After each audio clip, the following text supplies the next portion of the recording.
Kopijanna Vallabha Girivardhare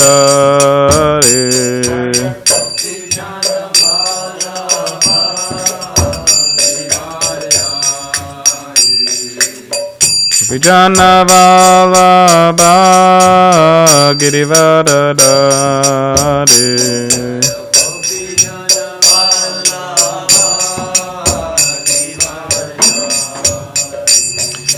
Yashodanandana Brajajana Ranjana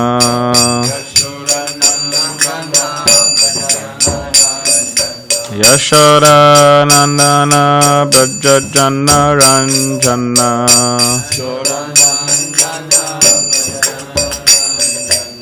Yamuna Tira Vanachari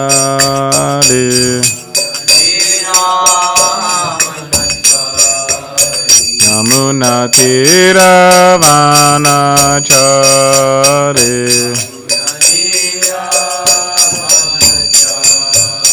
Jaya Radha Madhava Kunja Bihari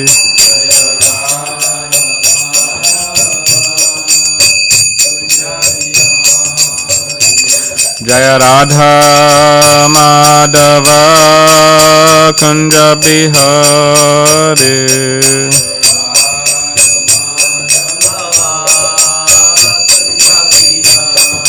Jaya Radha Madhava Kunja Bihari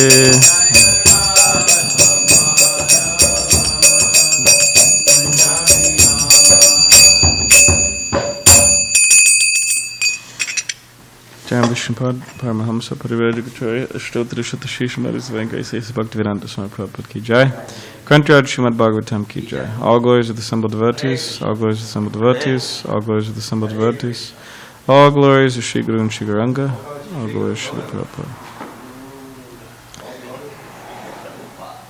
Zach, can you close that door, those doors, please?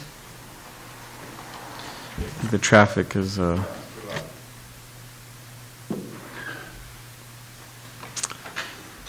Sorry, no verse. okay. Damodar. Can you open that door? Yeah, we open the side doors. You can have to open the back. Om Namo Bhagavate Vasudevaya. Om Namo Bhagavate Vasudevaya.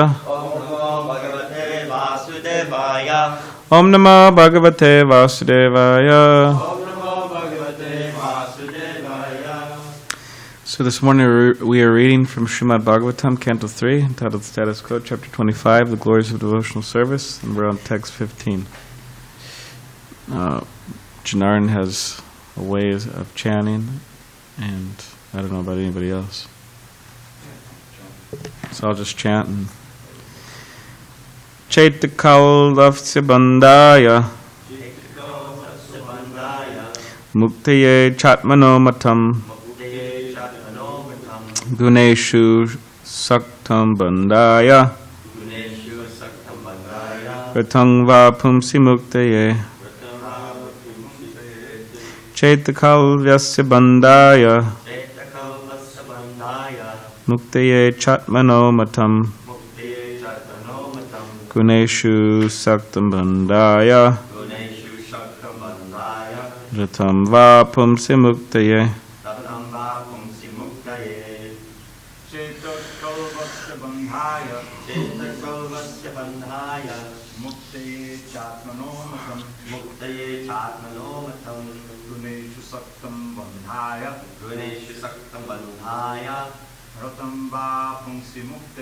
Ratam va pungsi mukte Chetakavasya bandhaya Muktaye chatmanomatam Guneshu saktam bandhaya Ratam va pungsi muktaye. Kalvasya bandhaya Chitta-kalvasya bandhaya Muktaye chatmanomatam Muktaye chatmanomatam Guneshu shaktam bandhaya Guneshu saktam bandhaya Ratam va pungsai muktaye Vatam vahumsi muktaye. Chaitaha, consciousness. Kalu, indeed. Asya, of him. Bandhaya, for bondage. Muktaye, for liberation. Cha, and. Atmanaha, of the living entity. Matam is considered. Guneshu, in the three modes of nature. Saktam, attracted. Bandhaya, for conditional life. Ratam, attached. Va, or. Pungsi, in the Supreme Personality of Godhead. Muktaye, for liberation. 325:15. Go ahead. Translation. The stage in which the consciousness of the living entity is attracted by the three modes of material nature is called conditional life. But when that same consciousness is attached to the Supreme Personality of Godhead, one is situated in the consciousness of liberation. Purport. There is a distinction here between Krishna consciousness and Maya consciousness. Guneshu, or Maya consciousness, involves attachment to the three material modes of nature, under which one works sometimes in goodness and knowledge, sometimes in passion, and sometimes in ignorance. These different qualitative activities, with the central attachment for material enjoyment, are the cause of one's conditional life. When the same Chaitaha or consciousness is transferred to the Supreme Personality of Godhead, Krishna, or when one becomes Krishna conscious, he is on the path of liberation. Path of liberation. Om Gyanati Varandasya Gananjana Shalakaya Chakshulana Militamene Tasmai Shri Gurave Namaha Mukam Kadivachavam Pangam Nandayate Girim Yakribat Muhammad Deshu Girim Deyataninu Vancha Kapadir Bishta Kipa Sandhibevacha Batitanam Pavnibhyo Vaishnavevi Uruvanamaha Shri Krishna Chaitanya Prabhu Nityananda Shri Advaita Gadadhar Shivasari Gaura Bhaktivinda Hare Krishna Krishna Krishna Hare Hare Hare Rama Rama Rama Hare Hare. So read the translation again. That's the stage in which the consciousness of the living entity is attracted by the three modes of material nature is called conditional life. But when that same consciousness is attached to the Supreme Personality of Godhead, one is situated in the consciousness of liberation.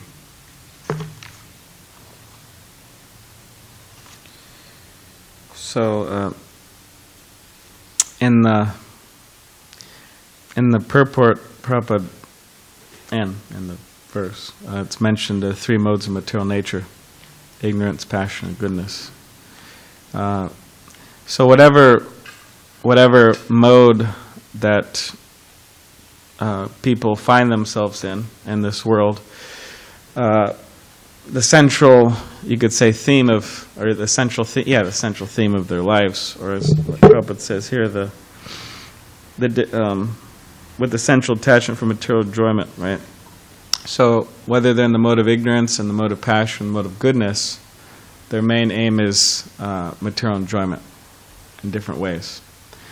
So if one's in the mode of ignorance, then their enjoyment is in sleep, or in intoxication, or whatever it is, heavy metal, I don't know, something.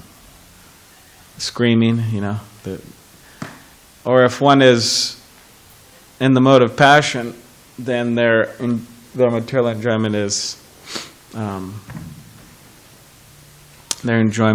don't know, driving fast cars on the freeway, doing so many things at once. They call multitasking, right? Talking on the phone, you're looking at the computer, you're smoking a cigarette, you're thinking about your girlfriend, you're texting, right? You're doing it all at once. Mode of passion. All the senses are jacked up or whatever. And there's no there's not much contemplation of any higher subject matter. It's just kind of like, hey, where's the money? You know, where's the activity? Well, let's get going here. And it's, as Srila Prabhupada mentions in the purport in a purport in the Bhagavad Gita, he mentions the attachment between men and women. They become passionate, they attract to each other, and then there's attraction.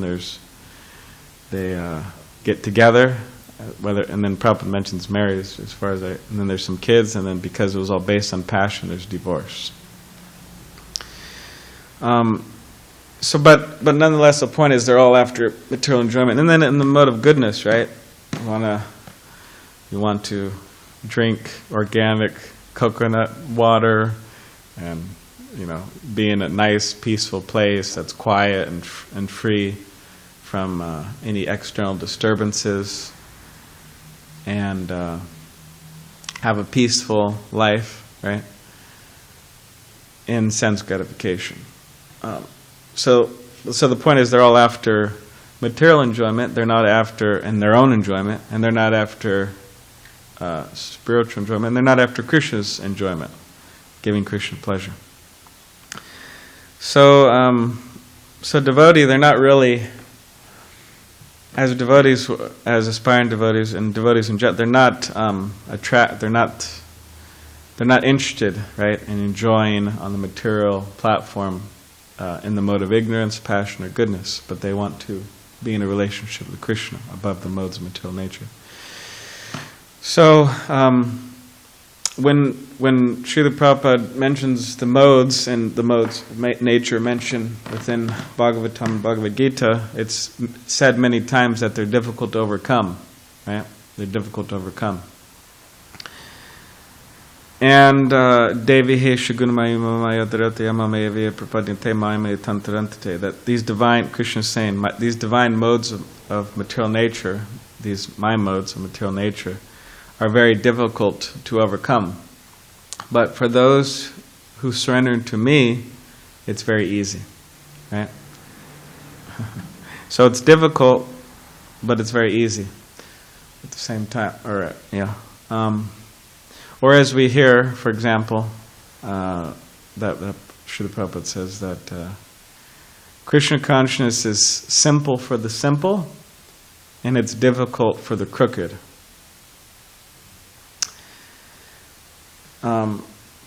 But practically speaking, we don't find anybody who's just, you could say, 100% simple, nor do we find someone who's 100% crooked, right? There's people close, but to 100% crooked. But at least within ourselves, we could say, okay, I'm not, for most of us in most cases, right? I'm not 100% simple, right? And I'm not 100% crooked.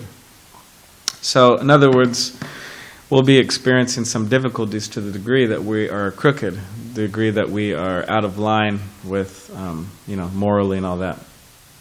We'll be experiencing some difficulties.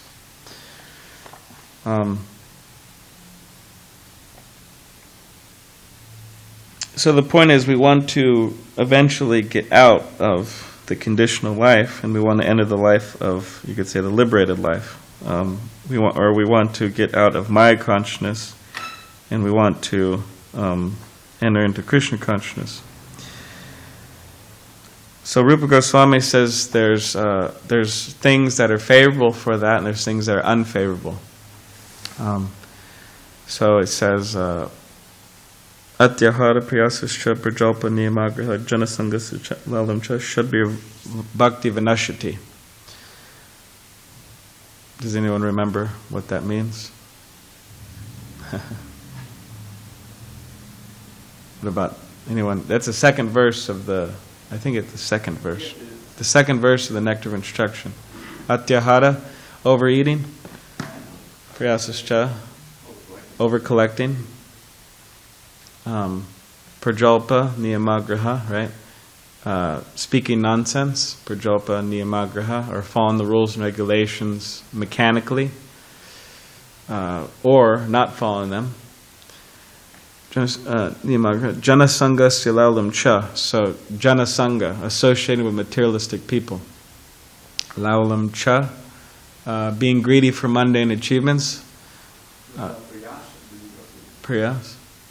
Which one is that? Over collecting, right? No. What is it? That's over-endeavoring. Over endeavoring for mundane things that are difficult to obtain. So what am I missing now? No, now you're not missing it. Okay, now I'm not missing anything. Vinashati. So vinash means destroys bhakti. Destroys bhakti. So yeah, overeating, over collecting, right? All these different prajalpa. So within the material world, we see that prajalpa is very. This is prominent. This is like one of the main business of the conditioned soul to engage in prajalpa, right? Other things too, but this is like one of the central activities that really gets things going and really spices up people's lives, right? Prajalpa. And they could speak for hours and days and years and millions of years, prajalpa. Yeah. So, yeah, prajalpa. So that's very common. And so you could say, as for people who are conditioned souls, then they have that, you could say, that urge, right, to speak prajalpa, that urge to just talk nonsense, talk about nonsense. And a lot of it comes in the form of gossip, right, gossip, or you could say gramya katha. So you know what gramya means? Village. Yeah. Gramya katha. Katha's, hasya grami, right, happy, or Smiling village boy. hasya means smiling, and grami means village boy. Yes. So yeah, oh, he said, she said, and he said that she said, and and he's with her, and she's with him, and she's left him, and now she's with him, and all this type of stuff, right? This is gramya katha. Because ultimately, what does it matter? Who's with who, who's doing what, and all these types of things. What matters is our becoming Krishna conscious. So in other words, a lot of the time we have a tendency to want to accept material formulas for solving our problems, right? Just like a lot of brahmacharis, right? They say, oh, how do I get free from sex desire, right, for example? And, they want to take this pill, take that pill, eat this thing, eat that thing, which, okay, fine. Do 50 jumping jacks in the morning and, 50 push-ups at night and all this type of stuff, right? Okay, fine, there's some truth in all that, maybe. To some degree there's some truth in all that. But when it comes down to it, there is no material formula for solving the problem of material desire. It's not like a pill or something. But it's a spiritual formula. The spiritual formula is being absorbed in hearing and chanting about Krishna, which means talking about Krishna, which means filling the mind with Krishna, Krishna katha, reading, chanting, hearing, preaching, serving, like that. That is the formula. We may do so many things, but if it has to really rest on that as the foundation of our solving our problems. So similarly, to get out of the modes of material nature, or for example, to solve the problems of the temple, for example, many people want to have so much to say. Oh, kitchen problem, altar problem, ashram problem, patio problem, book distribution problem, walk-in problem, door problem, window problem, solar panel problem, all these problems, right?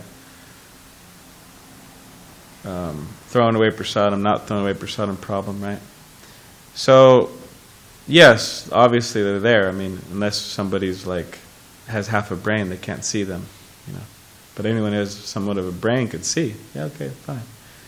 But when it comes down to the end of the day, Srila Prabhupada advises us not to stew on all these subjects, and also not to try to solve them by material formulas, but by spiritual formula, by hearing and chanting. sincerely and very seriously, as our life depends on it, which it does. Our real life depends on it. We could be in la la land for billions of more years, thinking about all types of stupid things and, wasting our valuable time billions of years. But if we actually want to enter reality, get out of this, Disneyland, then of material existence, then it has to rest on hearing and chanting. And then going back to the spiritual world. Or else it's, we could be trying to solve billions of problems with our material formulas forever. And we make a little advancement, but ultimately rest on hearing and chanting. And that's how we get out of the modes of material nature, by hearing and chanting. And that is the whole point of Krishna consciousness, to get out of the modes of material nature. Not to be passionate managers of matter in Krishna's service, of money and men and buildings, but to get a taste for chanting Hare Krishna. Manage, okay, fine, but managing is the whole point of management is to manage the preaching results. They're supposed to go together. Management without preaching becomes mundane work, in which devotees forget to chant their rounds or chant their rounds sloppishly, and then what? Then it's a failure. So that's how we get out of the modes. And there's a really nice pastime in which Srila Prabhupada, it's in Calcutta actually. This is volume 1. So the history is Prabhupada was traveling the world. He was in Nairobi, in Africa, and devotees were in Calcutta. There's about 30 devotees there, 40 devotees, and everyone was having a really tough time. All the devotees were, the temple wasn't clean, the prasadam, there was no proper prasadam. Devotees were fighting about life members and book distribution and preaching, and everything was just a mess. And everybody was a mess. And in material consciousness. So Srila Prabhupada comes to Calcutta, and he wants to help the problem. There's a big problem going on. So it's 1971. So Yamuna Devi, she was there, my spiritual master was there at the time, and Vishaka. So a few devotees remember it. But I won't get into everybody's remembrances, Vishaka or my spiritual masters, but maybe I'll get into my spiritual master a little bit, because there's this nice quote here, but I'll just read Yamuna's. So it says, once we were in Calcutta near the end of 71, the temple was in low consciousness. So you'll be able to study when you're in low consciousness, influenced by the lower modes of material nature. And also when devotees around you are in low consciousness. And our temple was in a state where respect, honor, generosity, affection, consideration, etc. were at a low point. I didn't hear that one sentence. It said you will be able to study? Yeah, I think she's mentioning this to devotees in Alachua. So she's speaking with devotees. So it seems like what she's saying is that by me telling you this, you'll be able to understand, when you're in the modes and low conscious. Yeah. Yeah. So you will be able to study when you are in low consciousness and influenced by the lower modes of nature, and also when devotees around you are in low consciousness. Because afterwards, the point she's making is, our temple was in a state where respect, honor, generosity, affection, consideration were all at a low point. So in other words, that's when you're in the modes of material nature. That's what I gather from it anyways. The real intangible nature of what Krishna consciousness was not very evident in our Calcutta temple at the time. And so Prabhupada called the devotees together into his room. And one woman devotee was really upset. She was in bad consciousness, so she didn't come to the room. You can imagine your guru's there, and he asks everybody to come to the room, and she doesn't come. It's kind of interesting, huh?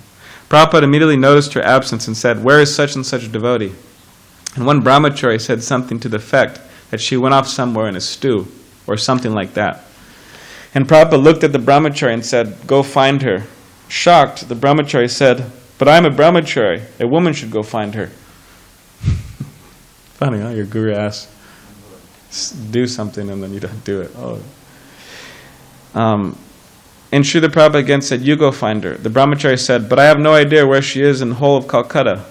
Of course, she wasn't far away. She happened to be across the street chanting her rounds by the lake that's in front of the temple. So anyways, he found her and brought her to the room. The mood was very sober, but Prabhupada wanted to hear from everyone. He went around the room and asked each devotee what they thought was wrong in the temple. And each person gave the realization, and everyone else listened to that realization.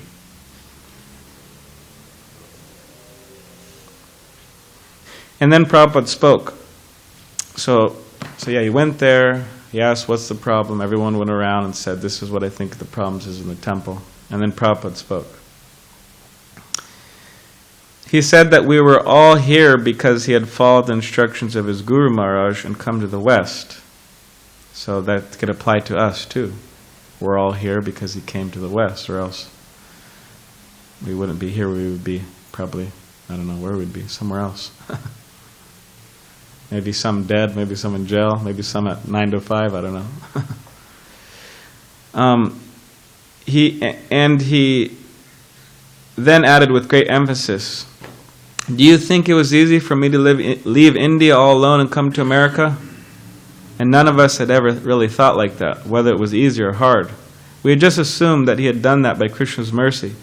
Then he continued, "Do you think it was easy for me when I was in Butler, Pennsylvania, and I opened the refrigerator and there was cat food next to my vegetables? Do you think that was easy?" And all devotees almost began to cry because they began to understand what Prabhupada did for us, and it wasn't easy. He came from a place where his mother was carried in a palanquin from one house to another. He was from another culture, almost like another planet, and yet he came to the West with a trunk full of books and 7 rupees. And we know the prayers he wrote on the Jaladuta. Some of the most beautiful things that Prabhupada ever wrote were those prayers on the Jaladuta, where he talks to Krishna, he prays to Krishna. So he told us to try to understand that Krishna consciousness will not always be easy. And then he said, so anybody who's practiced Krishna consciousness for a little while could testify to that, right? It's not always easy. Internally, externally, whatever. So then he said, these 3 things are required for success in Krishna consciousness, and you must always rely on them. Enthusiasm. So we got to be enthusiastic. Will, or determination. We have to have determination. And patience. So now you can take just that one little instruction from Prabhupada and start to apply it in your life. And to the degree that you want to become conscious, to the degree that you want to become committed, start examining these things. For almost 30 years, I've been going around and asking devotees, what does will or determination mean to you? So this is Yamuna saying that we have to examine these things: enthusiasm, determination, patience. In other words, all of our problems are not going to be solved today or tomorrow. I'm sorry to say. Unless there's some miracle happen. I don't know, maybe some of you will be zapped or shocked, or I don't know. But generally speaking, I know my problems probably won't be solved. And that goes with all problems, temple problems, this problem, that problem. It takes time. You've got to be patient. And gradually things, by Krishna's mercy only, really, and devotees' mercy, the things work out. So then, she goes on and says how we have to cultivate this, and how she's asked devotees many years what keeps them alive and all that. But my spiritual master, he remembers also this incident, and he said that, I'll just read a little bit what he says. So during the meeting, at one stage, the GBC for India protested. Srila Prabhupada, my only intention was to execute your divine grace's will. And Prabhupada replied a little sarcastically, is it my divine grace's will that the devotee should be disturbed? Anyways. And he made a system, so Prabhupada made a system. He said, okay, there's all these issues, I'm going to make a system now. So what was his system? He said, he named certain leaders, Tamal Krishna, Yamuna, and my guru, that he writes, and said that we should get together every week and discuss the problems. And whatever they decided, they should write down in a minute book, and they should all sign and then do what they agree, with what they agreed. So this is an important point, that like I said, obviously there's issues, in this world and wherever we look practically. So we have to execute these things in the mode of goodness. We have to solve the problems in the mode of goodness. Means that, being influenced by the mode of ignorance or passion means there's a lot of discussion about problems, but not activity to execute. Action. So, we come up with a few problems and then solutions, and we do it. Or else there's no point in talking about it. It's a waste of time and energy. So anyways, he said to do that, right? But interesting enough is what he says afterwards. But after all is said and done, Srila Prabhupada's mood seemed to change. He said, quote, "Actually, we shouldn't become too involved in such concerns, because our real business is to hear and chant about Krishna. And if we become too absorbed in making material arrangements, we will forget our real business of Krishna consciousness." He said that as it is, our tendency is to discuss mundane topics.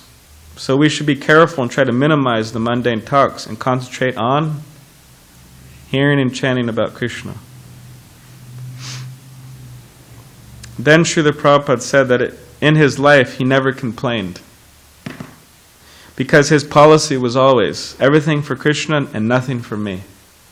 He mentioned how he struggled to get passage to America, then on the way he suffered 2 heart attacks at sea, and even when he got to America he suffered in so many ways. He had some buzzing sound in his ears and his head. Quote, "I cannot even describe how much I suffered, nor do I want to," as Prabhupada said. He said he had suffered in so many ways to establish Krishna conscious movement, but he never complained because his policy was always everything for Krishna, nothing for himself.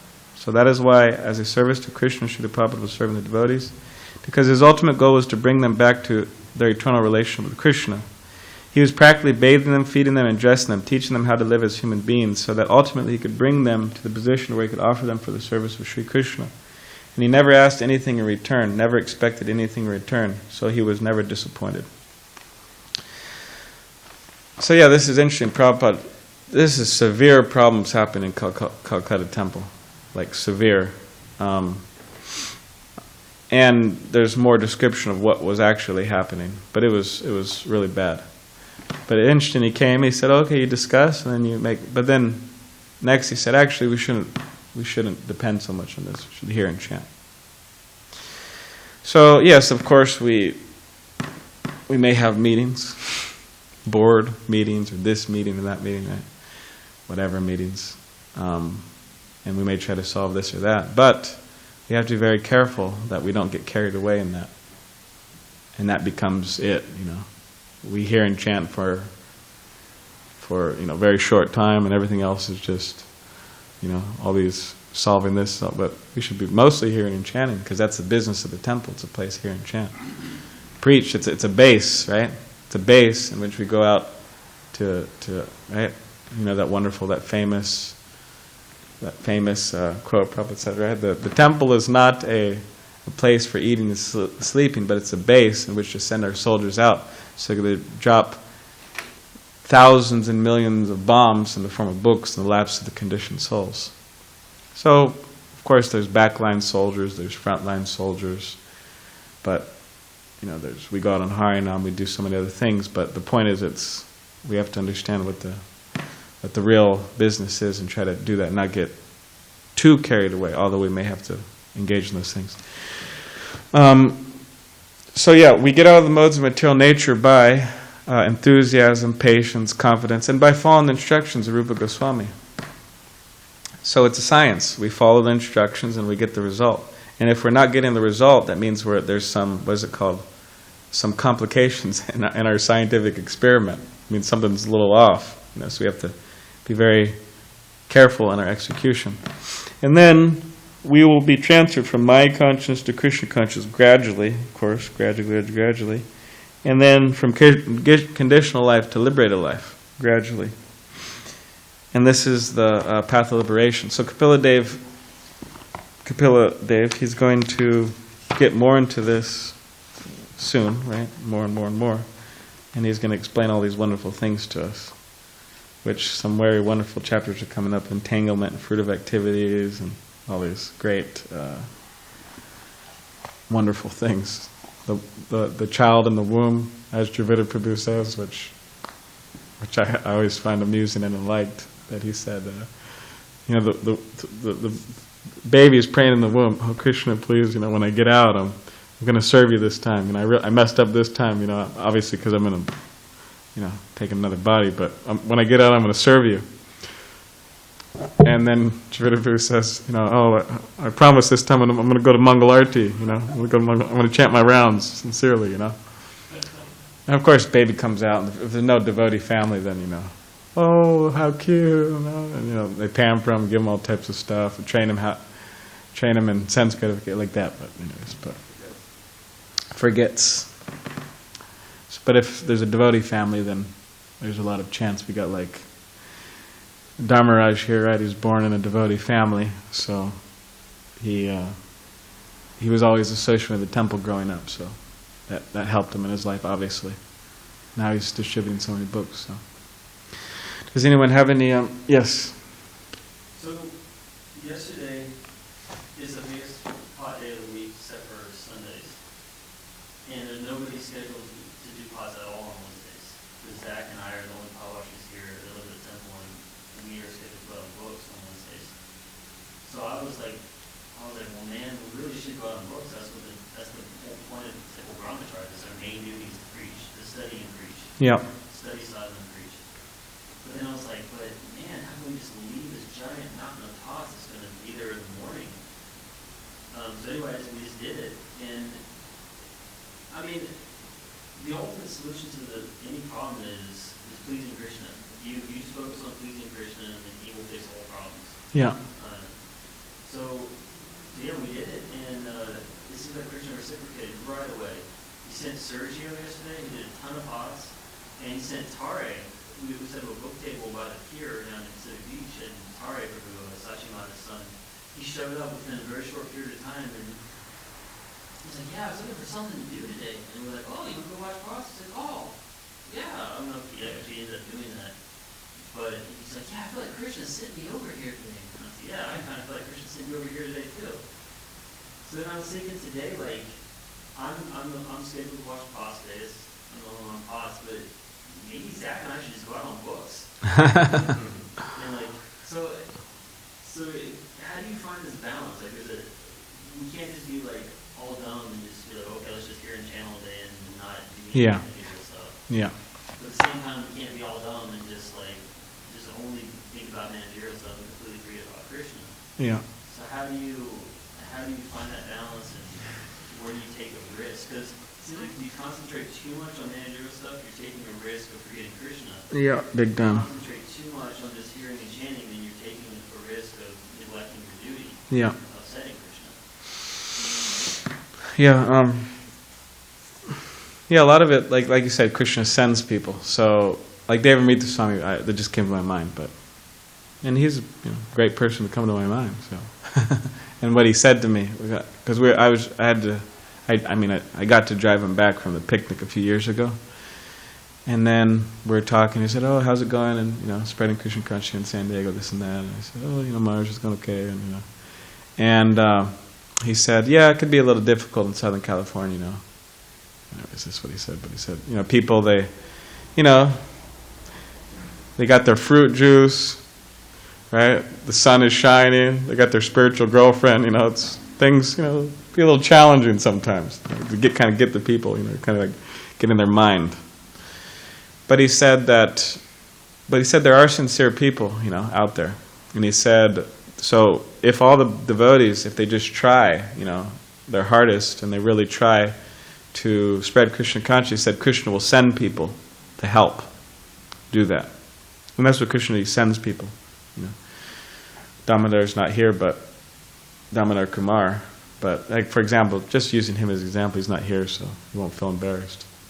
But yeah, he was just from Long Beach, just kind of migrated down here to Ocean Beach, and then he was hanging out there and he saw Harinam, and then he appeared here in Janmastami, and the Krishnanaji stayed the night, and then, but over time, yeah, you could say that he was sent. People are sent to help spread Krishna consciousness. So he said that. So in other words, what I'm saying is that yes, we may have all these paths to do. That's true. Or that they're there. But Krishna will send people. Krishna will send people, and if we pray too, Krishna, please send people. Please make arrangements like that. But there's ways of. But if it's our service, we just say, all right, well, like if I got the noon arti, I'm like, hey, all right, well, Hari Bol, I'm just gonna go out and do Harinam, and Krishna will make some arrangement, and that's that could be. I don't know if that would work so much, But the thing is, over time, Krishna will send people, and there may be days in which he sends people, like yesterday, like that, and he'll give us intelligence to solve the problem. Like, for example, this Shachimata's son was speaking with Kevin yesterday. I think you spoke with Shachimata or her son, like that. So he was speaking, the son was speaking with Shachimata, and the idea is he'll do on Wednesday and Monday some pots, so that's 2 days, and then maybe in the future Radha Das said she'll sponsor some, 1 or 2 more days somebody doing. And then that just leaves a few days for temple devotees, and the rest of the time they could go out and jump up and down on the street and Harinam, and Yes, Mahabharat. Prabhu. In America, we had a problem with that temple where there was just a few bodies, and the theme was cooperation. Yeah. We had only one pujari, one cook to stay back, cook the lunch for everybody, and the devotees would come from Sankirtan, they would all eat the lunch and everything, and then everybody would clean the kitchen, would clean the pot, clean the temple. So it was really easy. It's not like one person has to do all those spots. Yeah. More people, it's easy. Right? So it was a couple of times, and they still were going in Sankirtan and everything. Eventually we got to the bodies and but in the beginning, the key was cooperation. Yeah. Everybody wanted to cooperate, and then seems to commit it.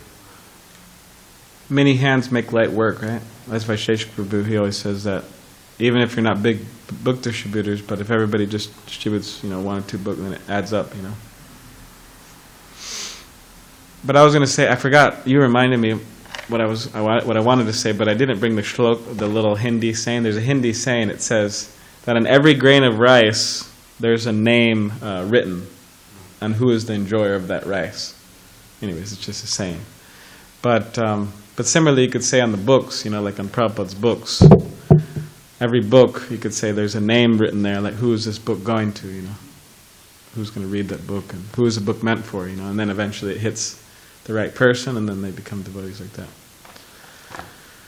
But teamwork, like you're saying, that's important. Teamwork, cooperation, so also going out of our way, you could say, to help things, or doing a little more than what we think we could do. That's very healthy, actually. It's healthy, even materially, Like if you're washing pots, you do a little more than you think you can. It's healthy. Get some, get the blood flowing a little bit, right? Get a little exercise. But anyways. But Krishna ultimately works everything out, so we could have faith in that. So. All right, Grantaraj Srimad Bhagavatam ki jai.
I'm ready to do it. I'm just that I feel so invited.